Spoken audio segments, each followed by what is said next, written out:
Hello YouTube. Today I'm posting a little video to talk about Bolany Suspension Forks, who they might be for, what you could use them for, and should you even look at one. Now to start off, here's my Schwinn High Timber Hardtail. I bought it for about $200 2 years ago from my local bike shop. Needed some work. The bottom bracket cups were all misthreaded and kept running through bearings pretty quick until I swapped it out to a 1x.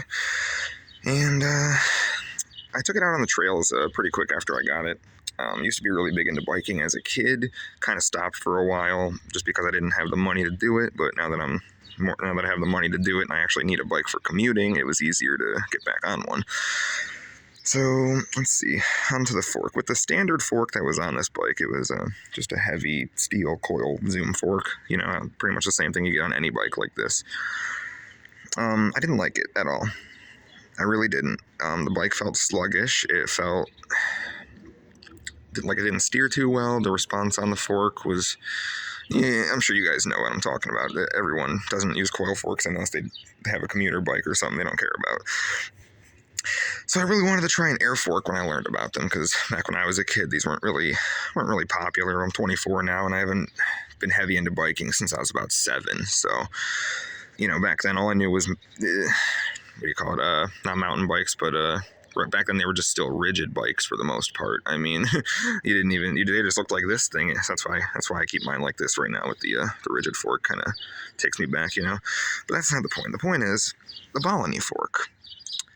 Now, hopefully you can see mine's been abused and used. I use abused lightly because, you know, it's not a good fork. Well, I want to talk it up. I really do. And while I was using it, I did talk these up.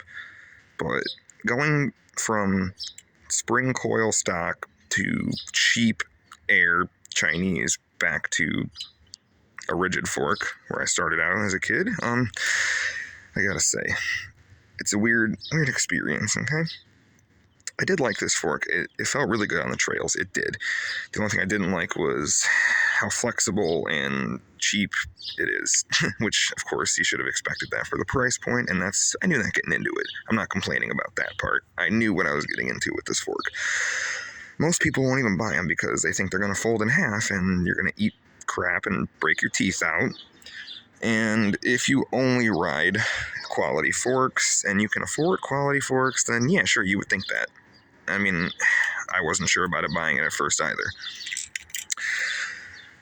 It does work though. I mean, it's a functional fork. I wouldn't really go as far as to call it an air suspension fork because of the design is very cheaply done. It's just like, it's half spring, half air. I don't know how a real fork looks on the inside, to be honest, but I've taken this thing apart 2 or 3 times to clean it out, and so these two bolts, which are normally rebound adjustments, are actually holding the fork lowers to the stanchions.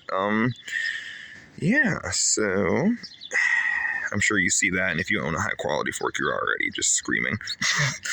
But look, this fork it's for a specific set of people. Number one, people with no money. That'd be me, as you can tell by this Schwinn. 2, it's for people who really want to try an air fork, but just don't know if they're going to stick with it. You know what I mean? 3, I think the best option would be for somebody who's younger or maybe not as, big as I am. Because I think it would work well for a child or a teenager that's kind of small.